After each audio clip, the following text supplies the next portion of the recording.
আজকে তৈরি করবো ভুনা খিচুড়ি। একটা প্যানে তেল দিয়ে তাতে গরম মশলা দিয়ে পেঁয়াজ এবং কিছু কাঁচামরিচ দিয়ে হালকা নেড়ে নেব। এরপর আদা বাটা রসুন বাটা দিয়ে ভালো করে কষিয়ে নেব কাঁচা গন্ধটা যাওয়া পর্যন্ত। তারপর এতে হলুদ, হাফ চামচ শুকনো মরিচ এবং গরম মশলা দিয়ে ঠিক মতো এটা কষিয়ে নেব। এরপর এখানে ভিজিয়ে রাখা চাল এবং ডাল দিয়ে ভালো করে ভেজে নেব। ভেজে নেওয়ার পর তাতে গরম পানি দিয়ে দেব।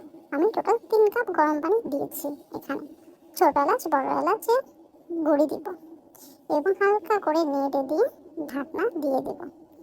তৈরি হওয়ার পর কয়েকটা কাঁচামরিচ দিয়ে আবার নেড়ে দিয়ে আবার ঢাকনা দিয়ে দেব। দমে দেওয়ার পরে আমি সামান্য কিছু ধনেপাতা দিয়ে নেড়ে আমি ঢাকনা দিয়ে নামিয়ে ফেলবো। ব্যাস, আমার তৈরি হয়ে গেল ভুনা খিচুড়ি।